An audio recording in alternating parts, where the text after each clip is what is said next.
Bismillahirrahmanirrahim. Assalamualaikum warahmatullahi wabarakatuh. Alhamdulillahi rabbil alamin. Wabihi nasta'in wa ala umuri dunya waddin. Wassalatu wassalamu ala asrafil anbiya'i wal mursalin wa ala alihi wa sahbihi ajmain, amma ba'du. Yang terhormat Ibu Nikmatus Sholihah selaku dosen pembimbing mata kuliah teori organisasi, dan yang saya banggakan teman-temanku sekalian. Awalan, hayya bina nashkurullaha ta'ala alladhi qad ata'na nikmatan kathiratan hatta nastati'a an najdami'a fi hadal makanil mubarak. Thaniyan, salatan wa salaman daimaini mutalazimaini ala habibina wa syafi'ina wa maulana Muhammad. Allahumma salli ala sayyidina Muhammad alladhi akhrajan nasa minadz dzulumati ilan nur au ila siratim mustaqim. Di sini saya sebagai kelompok 11 akan menerangkan tentang makalah yang berjudul Jejaring dalam Organisasi. Saya akan menerangkan makalah yang berjudul Jejaring dalam Organisasi. Di sini ada 4 rumusan masalah. Yang pertama, bagaimana implementasi jejaring dalam organisasi. Yang kedua, bagaimana penggunaan jejaring dalam organisasi. Dan yang ketiga, apa saja hambatan yang mungkin dihadapi oleh di dalam organisasi. Dan yang keempat, apakah ada resiko atau dampak negatif yang ditimbulkan dalam organisasi. Melanjut yang pertama, yakni implementasi jejaring dalam organisasi. Suatu organisasi dapat didirikan sebagai alat bagian anggota badan, layaknya organisme. Organisasi berarti sesuatu yang bergerak, hidup, dan berkembang. Adanya sebuah jaringan dan memenuhi kebutuhannya masing-masing yang tidak dapat dipenuhi seorang diri. Implementasi jejaring dalam organisasi untuk meningkatkan jaringan komunikasi adalah suatu metode penelitian untuk mengidentifikasikan struktur komunikasi dalam suatu sistem. Pada ranah jaringan sendiri, informasi juga merupakan hal penting. Aktor di jejaring setidaknya harus memahami acara menyeluruh jejaring seperti apa yang diikutinya.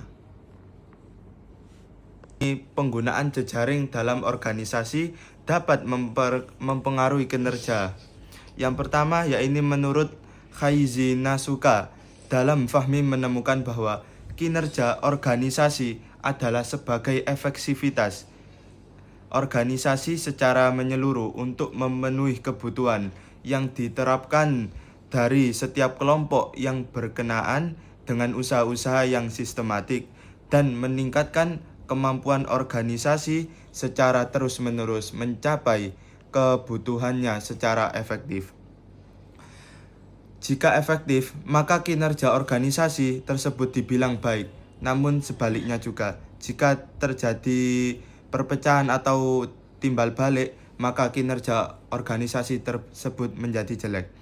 Organisasi perlu memastikan agar dapat mempengaruhi kinerjanya bahwa karyawan memiliki keterampilan yang berbeda-beda. Oleh karena itu, organisasi perlu memperhatikan kebutuhan dan harapan karyawan serta memastikan bahwa mereka ditempatkan pada peran yang sesuai dengan keterampilan yang minat mereka. Pengelolaan kinerja yang efisien melalui penggunaan teknologi dan alat digital dapat meningkatkan kesejahteraan karyawan, dan sistem manajemen kinerja berbasis teknologi dapat membantu memantau dan meningkatkan kinerja karyawan secara efektif. Lanjutlah. Pembahasan yang ketiga, yakni hambatan yang dihadapi dalam organisasi.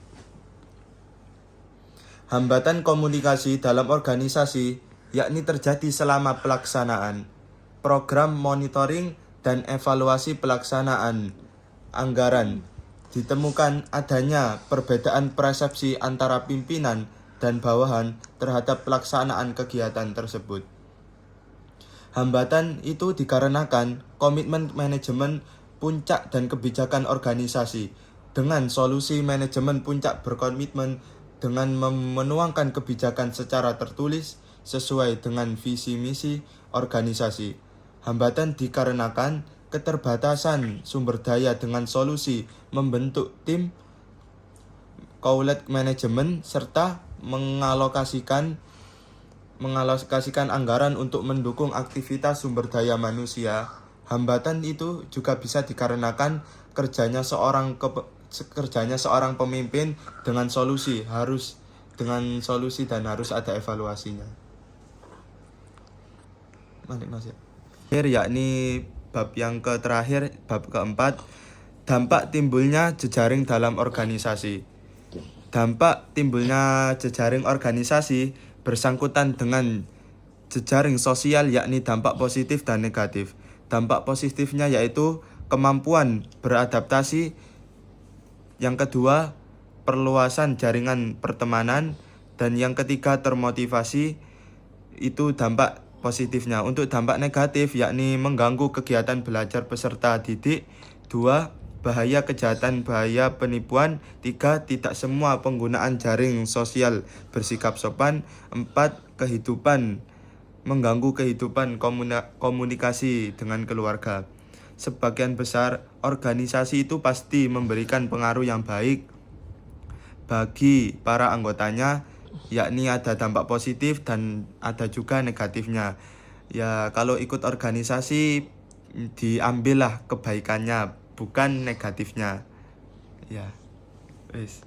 Yang terakhir yakni kesimpulan, bisa disimpulkan sebagai implementasi jejaring dalam organisasi memiliki pedoman potensi untuk meningkatkan komunikasi dan kinerjanya. Tetapi perlu diketahui, mengatasi hambatan dan memperhitungkan dampak positif dan negatifnya, organisasi perlu menjaga keseimbangan antara manfaat dan tantangan yang muncul dari penerapan jejaring untuk mencapai tujuan dan visi misi mereka. Cukup sekian. Apabila ada kata-kata yang salah mohon dimaafkan, karena kesalahan dari saya sendiri dan kebenaran datanya dari Allah Subhanahu wa taala. Cukup sekian dari saya kelompok 11. Wassalamualaikum warahmatullahi wabarakatuh. Saya akan menerangkan makalah yang berjudul jejaring dalam organisasi. Di sini ada 4 rumusan masalah. Yang pertama, bagaimana implementasi jejaring dalam organisasi. Yang kedua, bagaimana penggunaan jejaring dalam organisasi. Dan yang ketiga, apa saja hambatan yang mungkin dihadapi oleh di dalam organisasi. Dan yang keempat, apakah ada resiko atau dampak negatif yang ditimbulkan dalam organisasi. Melanjut yang pertama yakni implementasi jejaring dalam organisasi. Suatu organisasi dapat didirikan sebagai alat bagian anggota badan, layaknya organisme.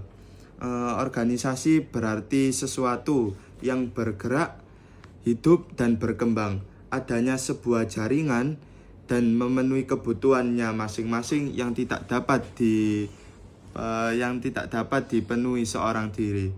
Implementasi jejaring dalam organisasi untuk meningkatkan jaringan komunikasi adalah suatu metode penelitian untuk mengidentifikasikan struktur komunikasi dalam suatu sistem. Pada ranah jaringan sendiri, informasi juga merupakan hal penting. Aktor di jejaring setidaknya harus memahami acara menyeluruh jejaring seperti apa yang diikutinya. Penggunaan jejaring dalam organisasi dapat mempengaruhi kinerja. Yang pertama yaitu menurut Khaizi Nasuka dalam Fahmi menemukan bahwa kinerja organisasi adalah sebagai efektivitas organisasi secara menyeluruh untuk memenuhi kebutuhan yang diterapkan dari setiap kelompok yang berkenaan dengan usaha-usaha yang sistematik dan meningkatkan kemampuan organisasi secara terus-menerus mencapai kebutuhannya secara efektif. Jika efektif, maka kinerja organisasi tersebut dibilang baik. Namun sebaliknya juga, jika terjadi perpecahan atau timbal balik, maka kinerja organisasi tersebut menjadi jelek. Organisasi perlu memastikan agar dapat mempengaruhi kinerjanya, bahwa karyawan memiliki keterampilan yang berbeda-beda.